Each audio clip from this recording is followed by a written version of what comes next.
आज हमनी के संदेश के शीर्षक बा मुड़े मुड़े मुड़े। हाल ही में हमनी के बात करत रहनी जा कि यीशु एह दुनिया में काहे अइले। ई एगो महत्वपूर्ण विषय बा काहे कि ई यीशु में रवा के विश्वास के मजबूत कर सकेला।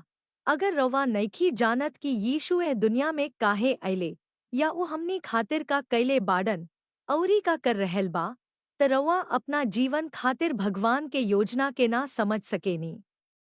हमनी के विशेष रूप से देखत बानी जा कि नया नियम यीशु के बारे में का कहत बा, उह दुनिया में काहे अइले।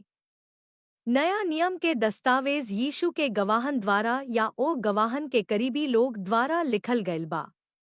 ई लोग यीशु के सिखावल सुनले, चमत्कार करत देखले और फिर सूली पर चढ़ावे से उनकर क्रूर मौत के बाद उ लोग उनकरा के फिर से जी उठल तक देखले। ई गवाह लोग यीशु अपना बारे में का कहत लिखले रहले और वह दुनिया में काहे आइले। उनकर लेखन हमनी के बतावेला कि यीशु भगवान हवे, जे भगवान रहले तबे भी वह मनुष्य बन गयलन। ई लोग ही बतावेला कि यीशु मनुष्य के शरीर धारण कैले और आदमी के पाप खातिर बलिदान के रूप में मरला खातिर यह दुनिया में पैदा भइलन। आया तरह से यीशु आदमी के ओ उद्देश्य में वापस ले आवे के रास्ता खोल देहले बाडन जवना खातिर बनावल गयल रहे। मनुष्य यीशु में विश्वास के माध्यम से परमेश्वर के बेटा और बेटी बने खातिर बनावल गयल बा, काहे कि हमनी के विश्वास में जिए के तरीका से परमेश्वर के आदर और महिमा करेनी जा।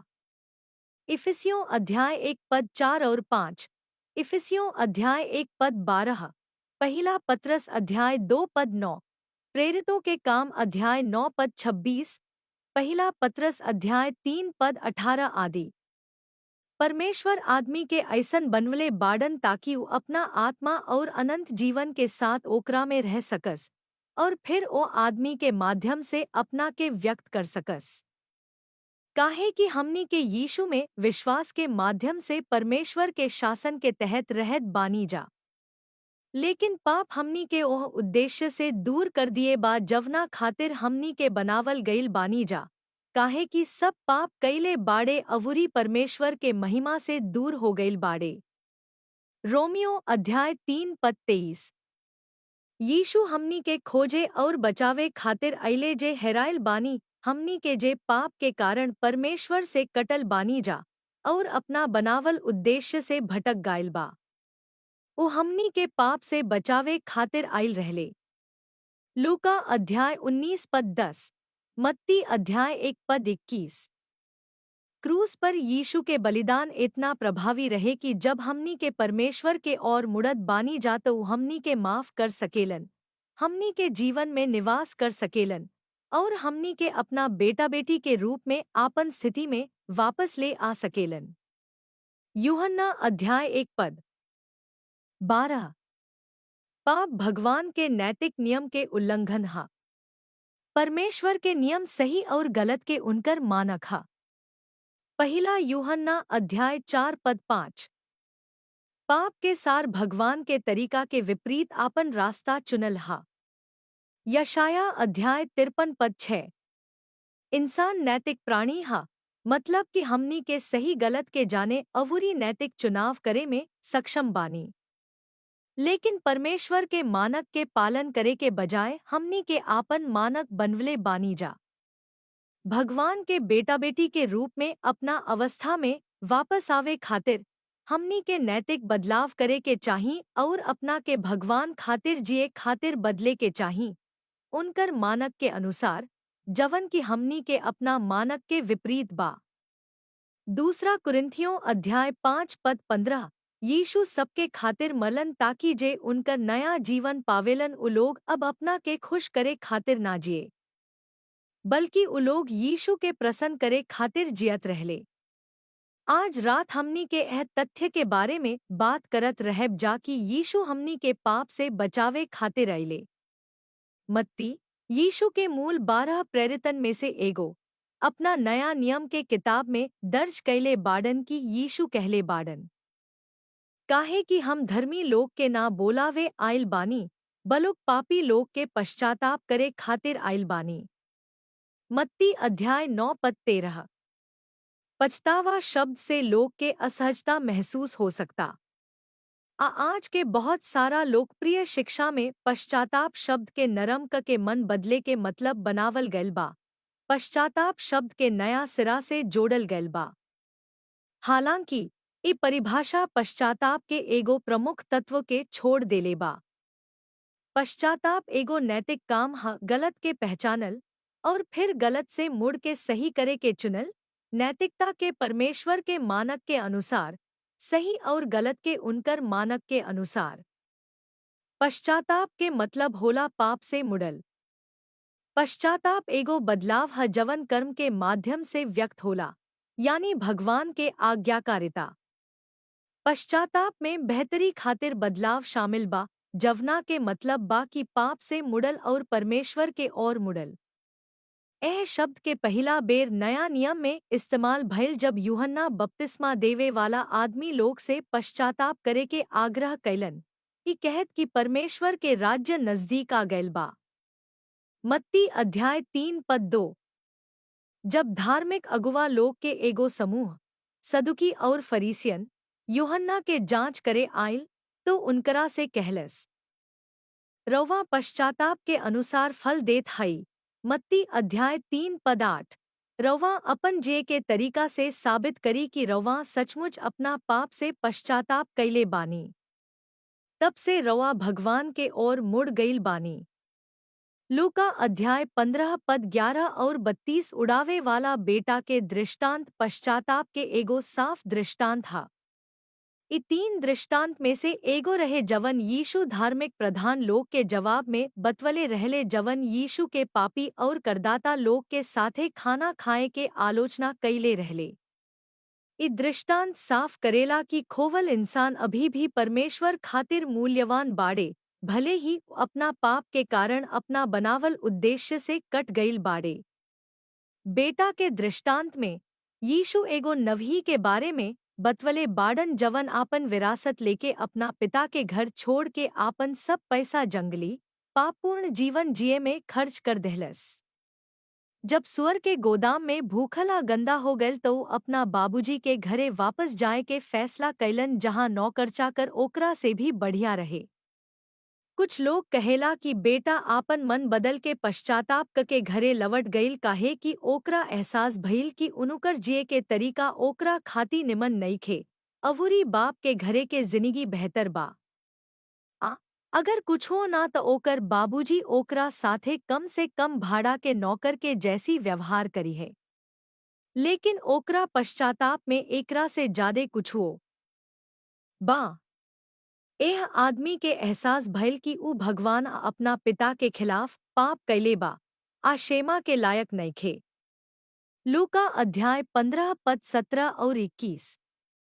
पछतावा यह बात के एहसास करे के अधिका होला कि राउर व्यवहार का चलते राउर जिंदगी बर्बाद हो गईल बा। ई स्वीकार कईल हा कि रौवा परमेश्वर के खिलाफ पाप कैले बानी और रौवा के नैतिक बदलाव करे के होई और पाप से परमेश्वर के ओर मुड़ल जरूरी बा। हमनी के यहाँ का बात करत बानी जा कमजोर और गलत सुसमाचार प्रस्तुति के वजह से जवन आज इतना प्रचलित बा, हमनी के उद्धार के कम से कम कर देले बानी जा।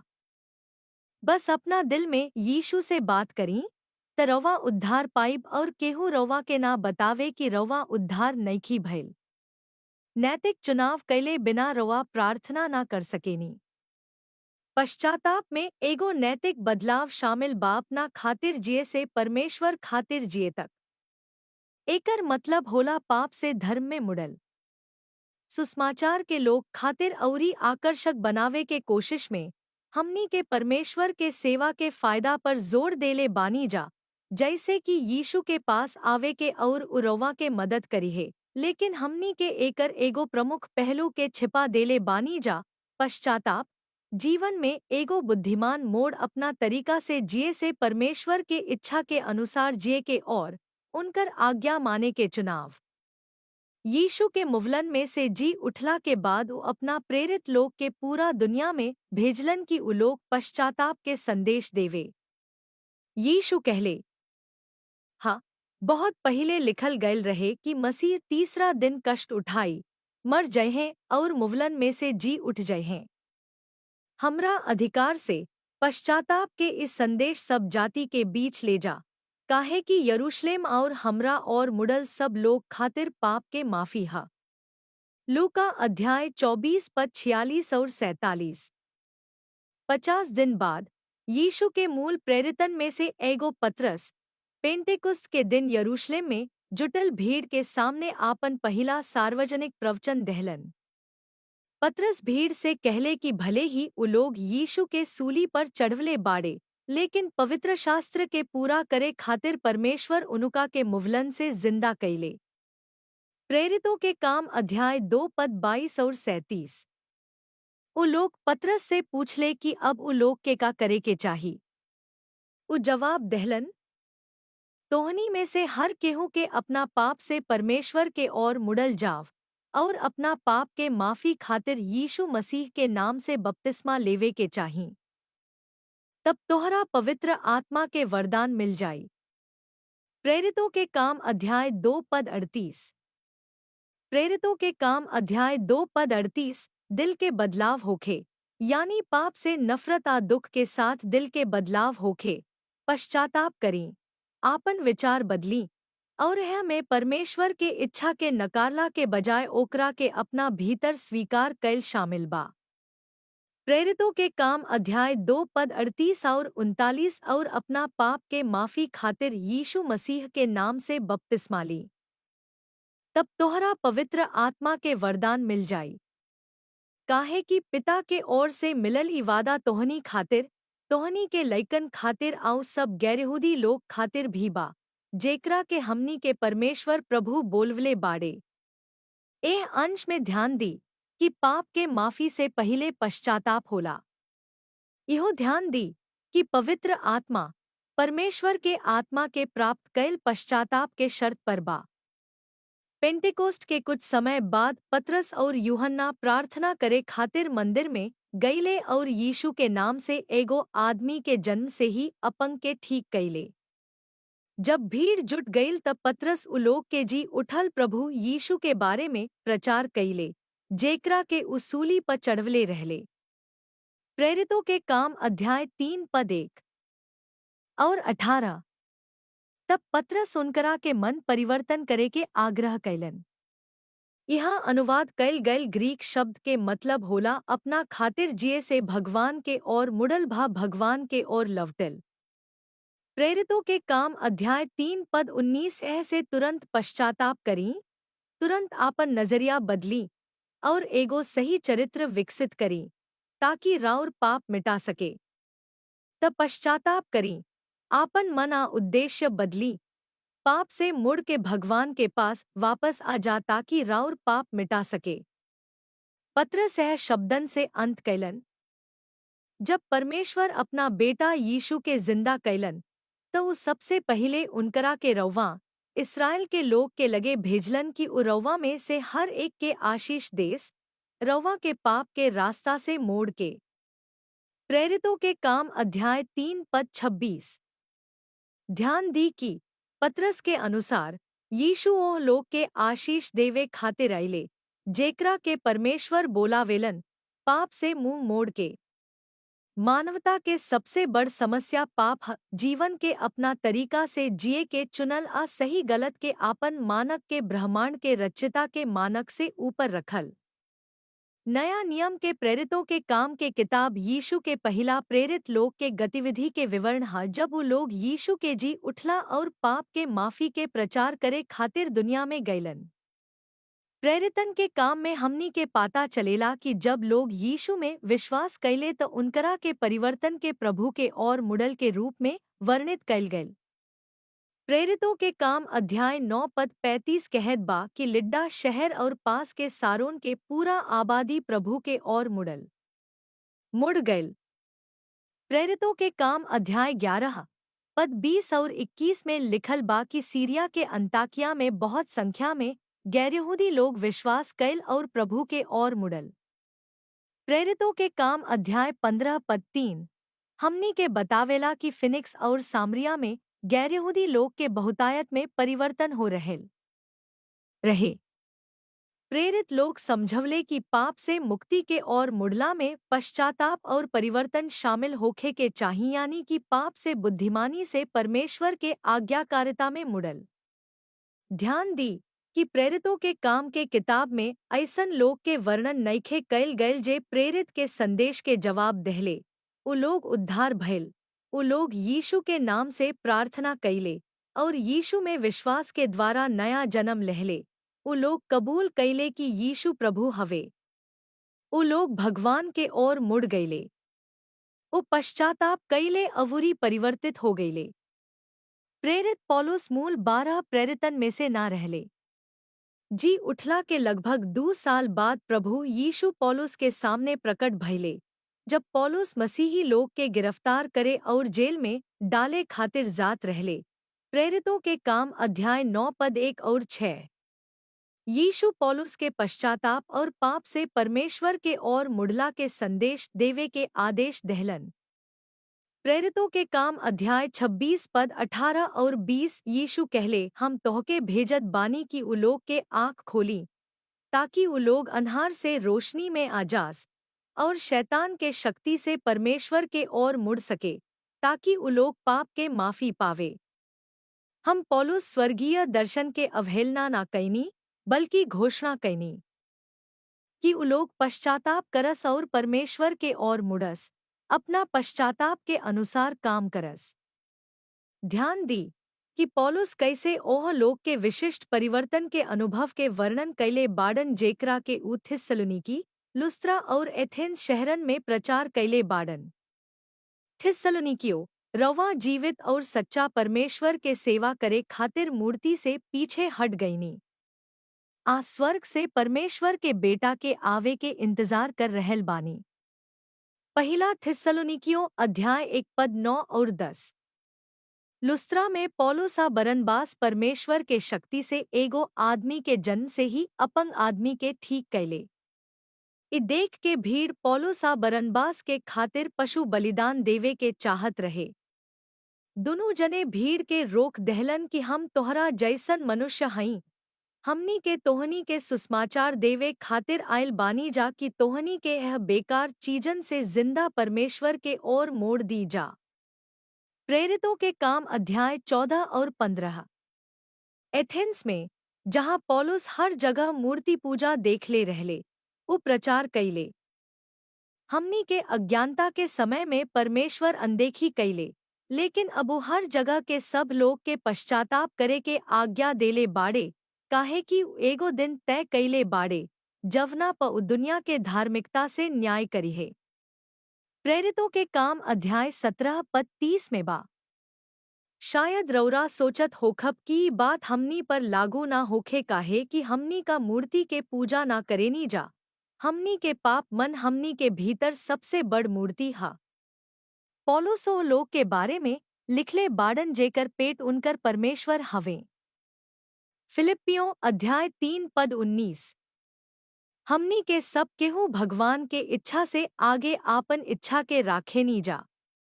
रौवा शायद सोचत होखब कि पाप और पश्चाताप के इस सब बात हमरा के असहज बना रहल बा।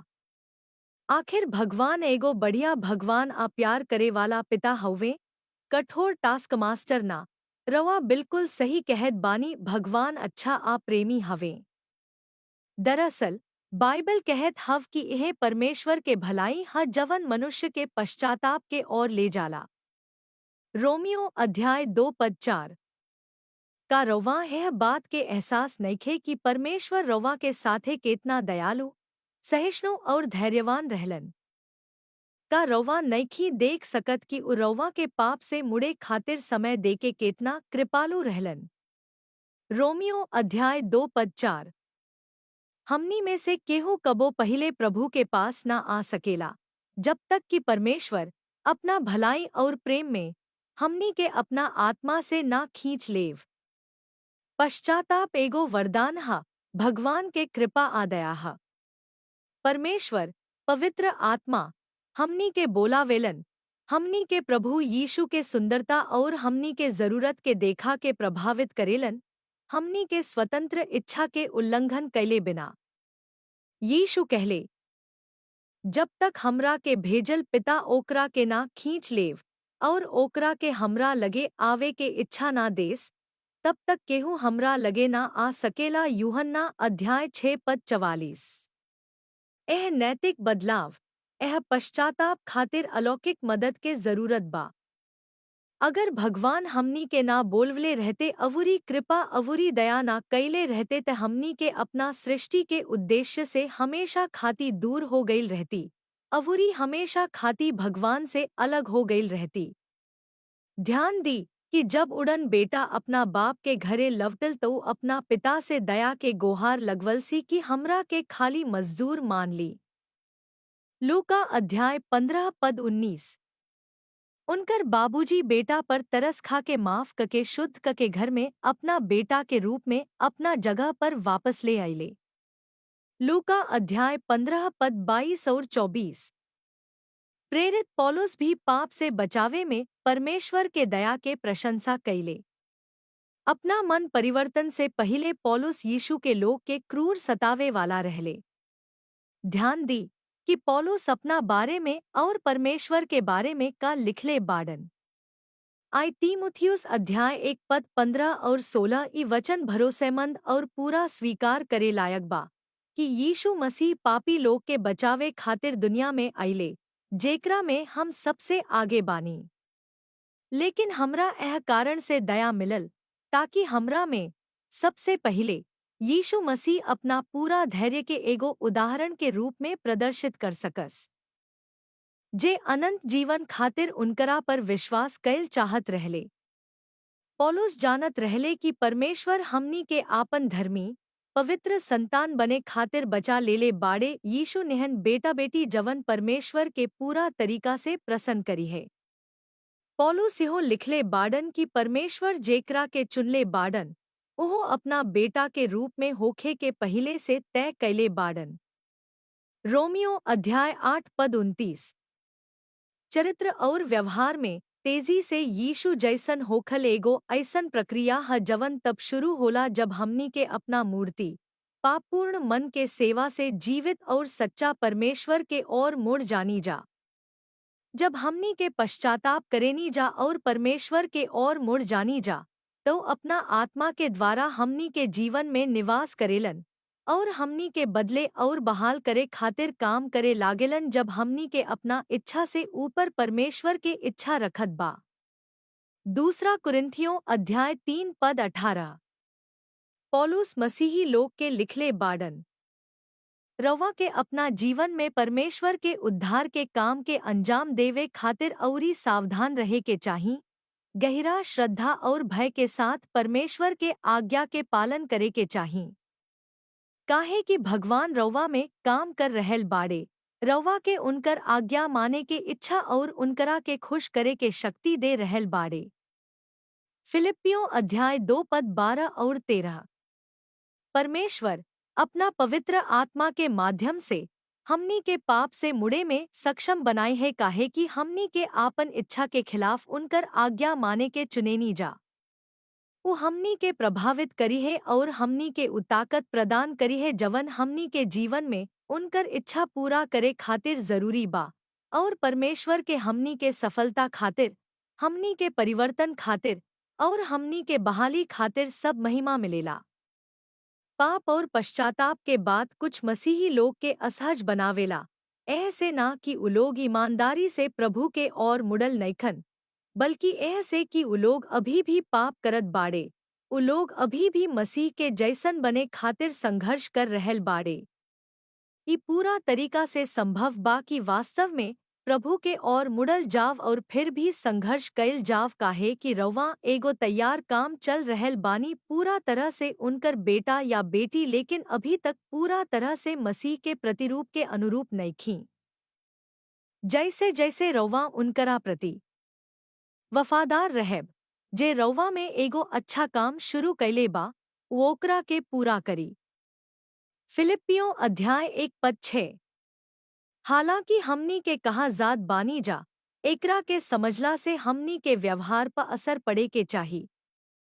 हाँ, प्रिय मित्र लोग, हमनी के पहल ही से उनकर संतान हई जा, और हमनी के यह बात पर भी चिंतन नइखी कर सकत कि जब मसीह वापस आए ते हमनी के कैसन होखब जा। बाकिर हम जानत बानी कि जब वो अइहें त हमनी का उनुका जैसन होखब जा, काहे कि हमनी का ओकरा के ओइसने देखब जा जैसे उ असल में बा। आजे एकरा पर विश्वास करेला उ अपना के ओइसी शुद्ध राखी जैसे उ शुद्ध बा। पहला यूहन्ना अध्याय 3 पद 1 और 3। हमनी के आवे वाला संदेश में यह सब विषय के औरी पूरा तरीका से संबोधित करब जा। फिलहाल मुख्य बात ई बा कि हमनी के समझत बानी जा कि मसीही बनल पाप से परमेश्वर के ओर एगो साफ मोड़ हा। अगला हफ्ता मिलल। प्रभु रवा सभे के आशीर्वाद देस। आमीन।